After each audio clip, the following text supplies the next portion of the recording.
بسم اللہ الرحمن الرحیم، السلام علیکم، میں شجیع اللہ فراست، آپ دیکھ رہے ہیں نیشنل اور انٹرنیشنل نیوز پر مشتمل 4 ٹی وی کا خصوصی خبرنامہ دنیا بھر سے، یعنی خبریں آپ کی نظر سے۔ سب سے پہلے ہیڈ لائنز، سرخیوں کے پیش کردہ ہیں۔ ملیکا فرنیچر کی کوالٹی سروس کے چرچے، ریزنیبل پرائز، کوالٹی سروس اور کمفرٹیبل فرنیچر کے لیے صرف ملیکا فرنیچر، ہوٹل والٹا مغل پورہ حیدرآباد۔ اسرائیل یہودیوں کے لیے مخصوص ملک، پارلیمنٹ میں بل منظور، مکمل یروشلم کو دارالحکومت قرار دیا گیا۔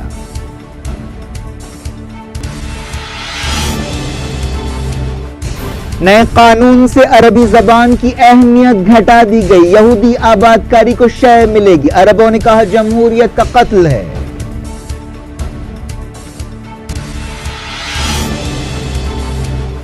سیریا میں ایران اور اسرائیل کے بیچ فوجی ٹکراؤ ہو سکتا ہے، رشیا نے دی وارننگ۔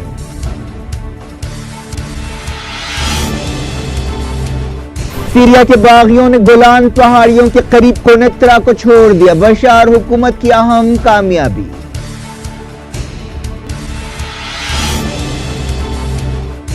روحانی نے 1-to-1 ملاقات کے لیے ٹرمپ کی 8 درخواستوں کو رد کر دیا، ایرانی عہدیدار کا دعویٰ۔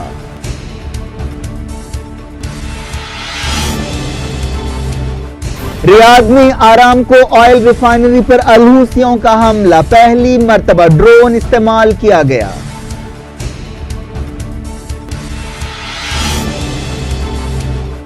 ترکی میں ایردوان حکومت ایمرجنسی جیسے اختیارات برقرار رکھے گی، پارلیمنٹ میں بل پیش۔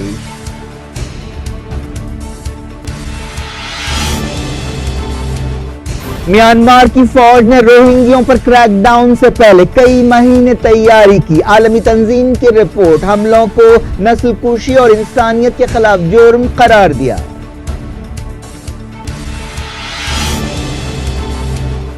نو کانفیڈنس موشن سے پہلے اپوزیشن کو لگا دھکا، شیو سینا نے کہا حکومت کی تائید کریں گے، انا ڈی ایم کے بھی ساتھ نہیں دے گی۔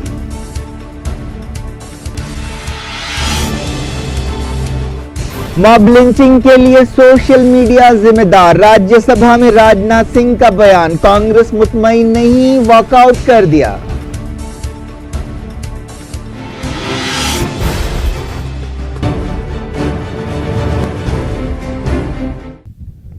ہیڈ لائنز آپ نے دیکھی، خبروں کی تفصیل کی طرف آپ کو لے چلتے ہیں۔ اسرائیلی پارلیمنٹ نے ایک متنازع بل منظور کر لیا ہے جس میں اسرائیل کو خاص طور پر یہودی ریاست قرار دیا گیا ہے۔ یہودیوں کی قومی ریاست نامی اس بل کا یہ مطلب ہے کہ اس کے ذریعے عربی زبان کی اہمیت گھٹا دی جائے گی اور یہ بل یہودی آباد کاری کو شے دے گا۔ یہ بھی کہا گیا کہ مکمل اور متحدہ یروشلم اسرائیل کا دارالحکومت ہے۔ اسرائیل کے عرب ارکان پارلیمنٹ نے اس بل پر سخت تنقید کی، لیکن اسرائیلی وزیر اعظم بنجامن نتنیاہو نے بل کی منظوری کو ایک اہم لمحہ قرار دیا۔ اس بل کو اسرائیل کی کٹر سیاسی پارٹیوں کی تائید حاصل تھی۔ حکومت کا کہنا ہے کہ اسرائیل یہودیوں کا ملک ہے اور انہیں قومی خود مختاری کا خصوصی اختیار حاصل ہے۔ اس بل کے حق میں 62 اور اس کے خلاف 55 ووٹ ڈالے گئے۔ اسرائیل کے صدر اور اٹارنی جنرل کے اعتراضات کے بعد اس بل میں بعض تبدیلیاں کی گئیں۔ اسرائیل کی آبادی 90 لاکھ ہے جس میں سے تقریباً 20% عرب ہیں۔ انہیں قانون کے مطابق برابری کے حق حاصل تھے، لیکن ایسی کئی شکایتیں ہیں کہ ان کے ساتھ دوسرے درجے کے شہریوں جیسا سلوک کیا جاتا ہے۔ ان کا یہ بھی کہنا ہے کہ انہیں تعلیم، صحت اور ہاؤسنگ کے شعبوں میں بدترین تعصب کا سامنا کرنا پڑتا ہے۔ عربوں کے لیے کام کرنے والی ایک تنظیم نے کہا کہ یہ نیا قانون نسل پرستی کی پالیسیوں کو بڑھاوا دیتا ہے۔ اسرائیل کے وزیر اعظم بنجامن نتنیاہو نے اس بل کی تائید کرتے ہوئے کہا کہ ہم اسرائیل کی جمہوریت میں ہر شہری کو حق دیں گے۔ اس بل کا تقابل یا کمپیریزن ساؤتھ افریقہ کی سابقہ نسل پرست حکومت کے قانون سے کیا جا رہا ہے۔ عرب ارکان پارلیمنٹ نے وزیر اعظم نتنیاہو سے سوال کیا کہ تم عربی زبان سے اتنے ڈرتے کیوں ہو؟ تم نے ایک نسل پرست قانون منظور کیا ہے۔ تمام عرب ارکان پارلیمنٹ نے اس کی مذمت کی اور اسے جمہوریت کا قتل قرار دیا۔ انسانی حقوق کی تنظیموں اور NGOs نے اسے نسل پرستانہ قانون قرار دیا اور کہا کہ سماج اس تعلق سے بٹا ہوا ہے۔ یروشلم کے ایک یونیورسٹی کے پروفیسر نے کہا کہ اس بل کے ذریعے کٹر اسرائیل کے بدنما چہرے سے نقاب الٹ گیا ہے۔ پہلی اور دوسری عالمی جنگ کے بعد یورپ میں یہودیوں پر ظلم و زیادتیوں کے بہانے سے اس وقت کی سپر پاور اور قابض طاقت برطانیہ نے فلسطین میں اسرائیل کو بنایا تھا۔ دوسری عالمی جنگ کے بعد جب خلافت عثمانیہ کے علاقے پر کئی ملک وجود میں آئے تھے، اسی وقت اسرائیل کو بنایا گیا تھا۔ اس وقت یونائیٹڈ نیشنز کی ایک قرارداد کے مطابق اسرائیل کے ساتھ ساتھ ایک فلسطینی ریاست بنانے کی بھی بات کہی گئی تھی، لیکن 70 سال گزرنے کے بعد بھی اب تک فلسطینی ریاست کا کوئی پتہ نہیں ہے۔ ایکسپرٹس کا کہنا ہے کہ اس بل کی منظوری کے بعد اسرائیل میں رہنے والے 18 لاکھ فلسطینیوں کی حالت اور خراب ہو سکتی ہے اور اس سے فلسطینیوں کے ساتھ امتیازی سلوک اور بڑھ جائے گا۔ اس بل کے بعد عربی زبان سرکاری زبان کی حیثیت نہیں رکھے گی اور اس کا سرکاری اداروں میں کم استعمال کیا جائے گا۔ وزیر اعظم بنجامن نتنیاہو نے ووٹنگ کے بعد اسرائیلی پارلیمنٹ سے خطاب کرتے ہوئے کہا کہ صہیونیت اور اسرائیل کی تاریخ کا یہ ایک اہم لمحہ ہے۔ ایک اسرائیلی عرب رکن پارلیمنٹ ایمن عودے نے کہا کہ یہ ایک ایسا قانون ہے جس کے تحت یہودیوں کی برتری کو ظاہر کیا گیا ہے اور ہم سے کہا گیا ہے کہ ہم ہمیشہ دوسرے درجے کے شہری رہیں گے۔ حماس کے سیاسی لیڈر موسیٰ ابو مرزوق نے کہا ہے کہ حال ہی میں ایجپٹ دورے کے دوران فلسطینیوں میں صلح کے حوالے سے اچھی بات چیت ہوئی۔ اس موقع پر کئی تجویزیں پیش کی گئیں۔ وفا نیوز ایجنسی سے بات چیت کرتے ہوئے حماس لیڈر نے کہا کہ ایجپٹ کی لیڈرشپ نے صلح کے عمل کو آگے بڑھانے میں دلچسپی لی ہے۔ غزہ میں سینکڑوں فلسطینیوں نے ایک ریلی نکالتے ہوئے اسرائیلی جیلوں میں قید فلسطینیوں کی بھوک ہڑتال سے یکجہتی کا اظہار کیا۔ کئی لوگ انہیں غیر قانونی طور پر جیل میں رکھنے کے خلاف بھوک ہڑتال کر رہے ہیں۔ رشیا کو ڈر ہے کہ سیریا میں ایران اور اسرائیل کے درمیان فوجی ٹکراؤ ہو سکتا ہے۔ ایران میں رشیا کے سفیر نے یہ وارننگ دی۔ انہوں نے کہا کہ ہم لڑائی کو بھڑکنے سے روکنے کے لیے ہر ممکن کوشش کر رہے ہیں۔ رشیا کے ایک اخبار کو انٹرویو دیتے ہوئے سفیر لیوان زگریان نے کہا کہ بعض وقت ٹکراؤ اچانک بھڑک اٹھتا ہے۔ ہم یقیناً اسرائیل اور ایران کی فوجوں کے درمیان سیریا میں ٹکراؤ کے امکان پر فکر مند ہیں۔ ہم اسے روکنے کے لیے ہر ممکن کوشش کر رہے ہیں۔ رشین سفیر نے کہا کہ ایران ہمارا ایک دوست ملک ہے اور ہمارا ایک اہم پارٹنر ہے اور کئی شعبوں میں رشیا کے ساتھ تعاون کر رہا ہے۔ انہوں نے کہا کہ ایران کوئی ایسا ملک نہیں ہے جس پر دباؤ ڈالا جا سکتا ہے۔ یہ ایک بڑا ملک ہے جو اپنی آزاد خارجہ پالیسی رکھتا ہے۔ حالیہ مہینوں میں اسرائیل اور ایران کے درمیان تناؤ کافی بڑھ گیا ہے۔ اسرائیل نے کئی بار کہا ہے کہ وہ سیریا میں ایران کو مستقل طور پر رہنے نہیں دے سکتا۔ اسرائیلی وزیر اعظم بنجامن نتنیاہو، وزیر دفاع ایویگور لیبرمن اور اعلیٰ اسرائیلی عہدیداروں نے حالیہ عرصے میں کئی بار رشین عہدیداروں سے ملاقاتیں کی اور یہ مسئلہ اٹھایا۔ پچھلے ہفتے ہی ایویگور لیبرمن نے کہا تھا کہ سیریا میں ایران کی موجودگی واجبی نہیں ہے۔ ہم سیریا میں کہیں بھی ایران کی موجودگی کو قبول کرنے کے لیے تیار نہیں ہیں۔ ہم سیریا میں ایران کے خلاف کارروائی کریں گے۔ حالیہ ہفتوں میں سیریا کی فوج نے اپنے اتحادیوں کی مدد سے گولان پہاڑیوں کے قریب کئی علاقوں پر قبضہ کر لیا ہے۔ اس آپریشن میں ایرانی فورسز اور اس کی تائید رکھنے والے شیعہ لشکروں نے اہم رول ادا کیا۔ سیریا کے باغیوں نے حکومت کے ساتھ ایک سمجھوتا کر لیا ہے جس کے تحت انہوں نے اسرائیل کے قبضے والے گولان پہاڑیوں کے علاقے کے پاس کونیترا سے ہٹنے کا فیصلہ کیا۔ سیریا کی سرکاری نیوز ایجنسی سانا نے یہ بات بتائی۔ اس طرح اس اہم علاقے میں صدر بشار الاسد کی فوج کی عملداری پھر سے قائم ہو گئی ہے۔ حالیہ دنوں میں کونیترا کے بچے کچھ مقامات پر بھی کچھ لوگ مزاحمت کر رہے تھے۔ سیریا کے حالات پر نظر رکھنے والی ایک تنظیم نے جو برطانیہ سے کام کرتی ہے اس خبر کی تصدیق کی اور کہا کہ ایک ڈیل کے تحت سیز فائر ہو گیا ہے۔ باغی بھاری اور اوسط ہتھیار ڈال دیں گے اور نیوز ایجنسی رائٹر نے دعویٰ کیا کہ اسے اس سمجھوتے کی دستاویزات کی ایک نقل ملی ہے۔ اسرائیل نے 1967 کی جنگ کے دوران گولان پہاڑیوں کے علاقے پر قبضہ کیا تھا۔ اسرائیل اس بات سے ناراض ہے کہ اس کی سرحدوں کے قریب سیریا کی بشار الاسد حکومت کی فوج، ایران کے سپاہی اور حزب اللہ کے فائٹر جمع ہو گئے ہیں۔ کونیترا میں سرکاری فوج کا قبضہ بشار حکومت کی ایک اہم کامیابی ہے۔ یہ علاقہ پہلے غیر فوجی زون کہلایا گیا تھا۔ 1973 کی مڈل ایسٹ جنگ کے دوران اسے غیر فوجی علاقہ قرار دیا گیا تھا۔ ادلیب کے 2 شیعہ ٹاؤن سے ہزاروں لوگوں کو باہر نکالنے کا کام پورا ہو گیا ہے جو گھیرا بندی کا شکار تھے۔ ایران کی کوششوں سے ایک سمجھوتا ہوا جس کے تحت ادلیب کے کفریہ اور الفوا ٹاؤن سے ان شیعوں کو باہر نکالا گیا اور اس کے بدلے 1500 سے زیادہ قیدیوں اور سیویلینز کو جیل سے چھوڑا گیا۔ یہ لوگ 2015 سے باغیوں کی گھیرا بندی کا شکار تھے۔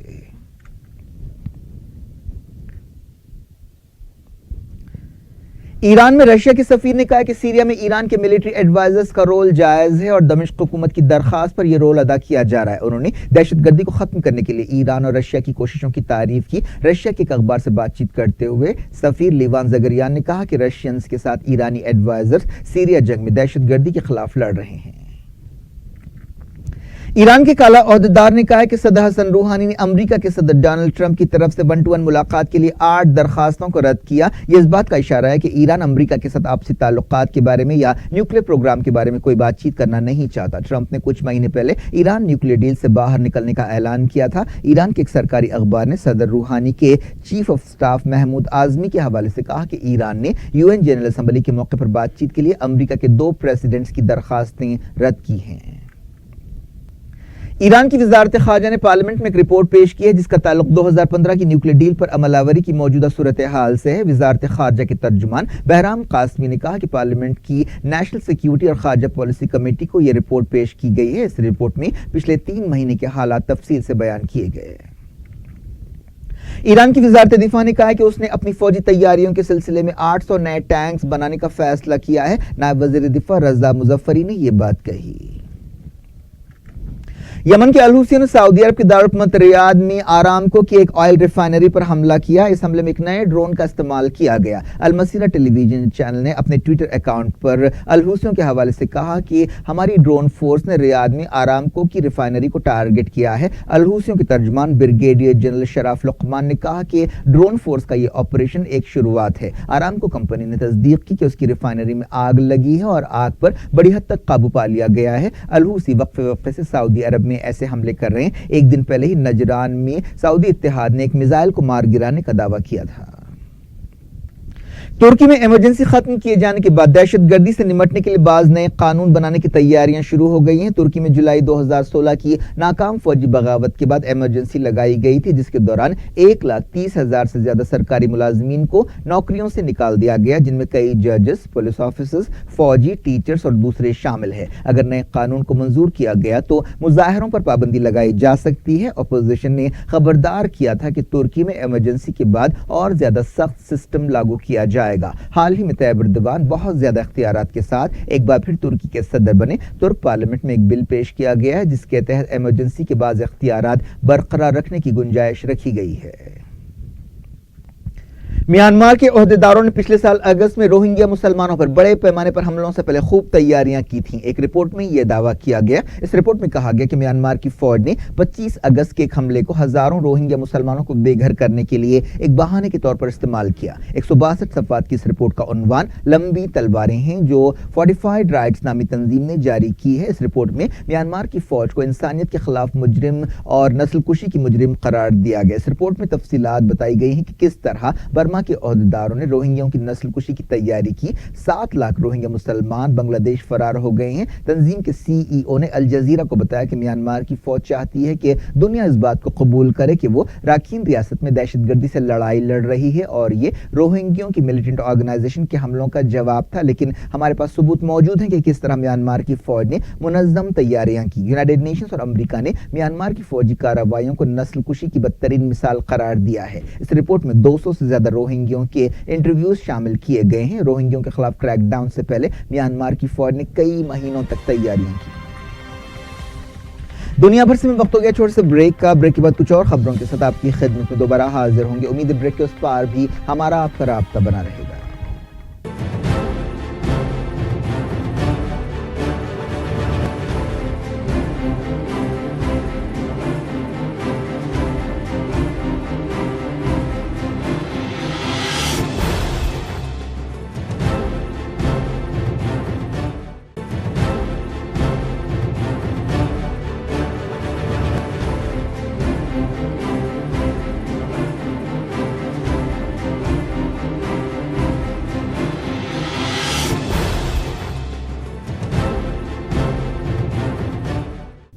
Welcome back. آپ دیکھ رہے ہیں اپنا پسندیدہ خبرنامہ دنیا بھر سے، میں ہوں شجیع اللہ فراست۔ اس خبرنامے میں ہم آپ کے لیے لاتے ہیں دنیا کی گوشے گوشے سے آپ ہی کی پسند اور دلچسپی کی خبریں۔ آگے بڑھنے سے پہلے ہیڈ لائنز ایک بار پھر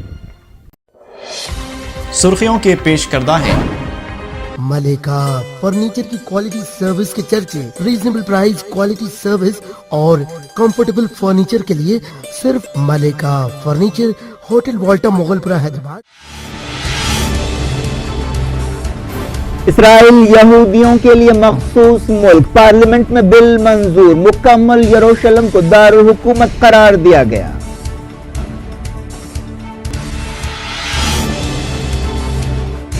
نئے قانون سے عربی زبان کی اہمیت گھٹا دی گئی، یہودی آباد کاری کو شے ملے گی، عربوں نے کہا جمہوریت کا قتل ہے۔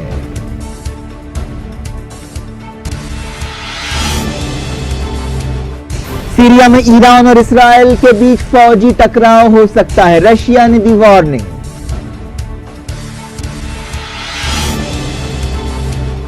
سیریا کے باغیوں نے گولان پہاڑیوں کے قریب قنیطرہ کو چھوڑ دیا، بشار حکومت کی اہم کامیابی۔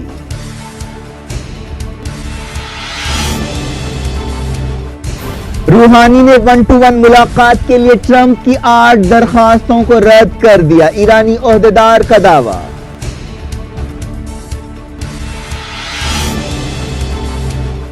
ریاض میں آرامکو آئل ریفائنری پر الحوثیوں کا حملہ، پہلی مرتبہ ڈرون استعمال کیا گیا۔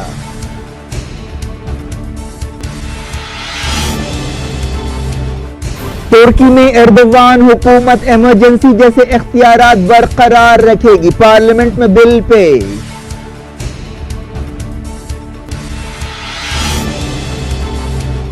میانمار کی فوج نے روہنگیوں پر کریک ڈاؤن سے پہلے کئی مہینے تیاری کی، عالمی تنظیم کی رپورٹ حملوں کو نسل کشی اور انسانیت کے خلاف جرم قرار دیا۔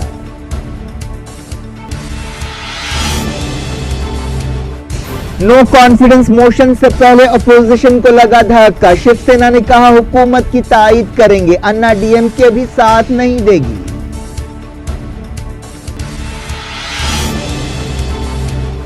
ماب لنچنگ کے لیے سوشل میڈیا ذمہ دار، راجیہ سبھا میں راجناتھ سنگھ کا بیان، کانگریس مطمئن نہیں، واک آؤٹ کر دیا۔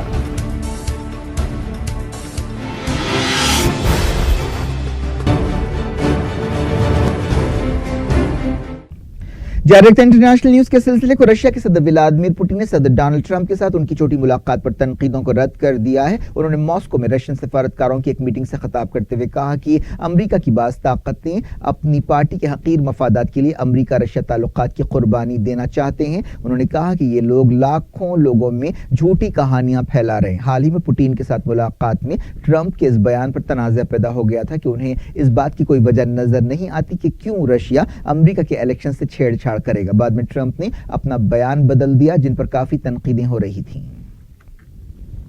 وائٹ ہاؤس کے باہر صدر ڈونلڈ ٹرمپ کے خلاف احتجاج کیا گیا۔ اس دوران ایف بی آئی نے یہ بات دہرائی کہ رشیا نے امریکی الیکشن سے چھیڑ چھاڑ کی۔ چائنا کے صدر زی جن پنگ 3 دن کے دورے پر یو اے ای پہنچے۔ حال ہی میں بیجنگ میں چائنا اور عرب ملکوں کی چھوٹی کانفرنس ہوئی تھی، جس میں چائنا نے عرب ملکوں کی مالی مدد کرنے کا اعلان کیا تھا۔ اس دورے کے دوران زی جن پنگ سینیگل، روانڈا، ساؤتھ افریقہ اور موریشس جائیں گے۔ دوبارہ صدر بننے کے بعد زی جن پنگ کا یہ پہلا غیر ملکی دورہ ہے۔ یو اے ای میں اس دورے کا مقصد دونوں ملکوں کے بیچ اعلیٰ سطح پر تعلقات مضبوط کرنا ہے۔ وہ بعض تہذیبی پروگراموں میں بھی حصہ لیں گے۔ یو اے ای کے نائب صدر اور وزیر اعظم اور دبئی کے حکمراں شیخ محمد بن راشد ال مکتوم نے صدر زی جن پنگ کا اس تاریخی دورے پر استقبال کیا۔ یو اے ای میں کوئی 2 لاکھ چائنیز شہری رہتے ہیں اور تقریباً 4000 چائنیز کمپنیاں کام کرتی ہیں۔ ابوظہبی کے کراؤن پرنس اور یو اے ای کی فوجوں کے ڈپٹی سپریم کمانڈر شیخ محمد بن زید ال نہیان نے کہا کہ یو اے ای اور چائنا کا خطے کے استحکام اور اس کے معاشی مستقبل میں اہم رول ہے۔ زی جن پنگ نے اس موقع پر کہا کہ one belt one road project China نے ضرور شروع کیا ہے، لیکن یہ صرف چائنا کا کام نہیں ہے کہ اسے آگے بڑھائے۔ انہوں نے کہا کہ چائنا چاہتا ہے کہ دوسرے ملک بھی اس پروجیکٹ میں شامل ہوں۔ امریکہ کی ریاست اوریگون میں جنگل کی آگ کی وجہ سے ایک شخص ہلاک ہو گیا اور 2 فائر فائٹرز زخمی ہوئے۔ یہ علاقہ کیلیفورنیا کے پاس ہے۔ عہدیدار آگ بجھانے کی کوشش کر رہے ہیں۔ پاکستان کے سابق وزیر اعظم میاں محمد نواز شریف اور ان کی بیٹی مریم نواز کو سخت سیکیورٹی والی اڈیالہ جیل سے سیحالہ ریسٹ ہاؤس منتقل کیا جا سکتا ہے۔ اس ریسٹ ہاؤس کو، جو اسلام آباد کے قریب ہے، ایک سب جیل میں تبدیل کیا گیا ہے۔ پتہ چلا ہے کہ جیل میں بعض قیدیوں نے نواز شریف کے خلاف نعرے لگائے، جس کی وجہ سے یہ فیصلہ کیا گیا۔ 68 سالہ نواز شریف اور ان کی 44 سالہ بیٹی مریم نواز کو 13 جولائی کو لندن سے لاہور پہنچنے پر کرپشن کے کیس میں گرفتار کر لیا گیا۔ ان دونوں کو اس کیس میں سزائیں سنائی گئی ہیں۔ اس دوران ایسی خبریں ہیں کہ نواز شریف کو جیل میں بہت برے حالات میں رکھا گیا ہے۔ یہ بھی پتہ چلا کہ اڈیالہ جیل میں نواز شریف اور مریم نواز کی ملاقات کرانے سے انکار کر دیا گیا۔ پاکستان میں 25 جولائی کو نئی پارلیمنٹ کو چننے کے لیے ووٹ ڈالے جانے والے ہیں۔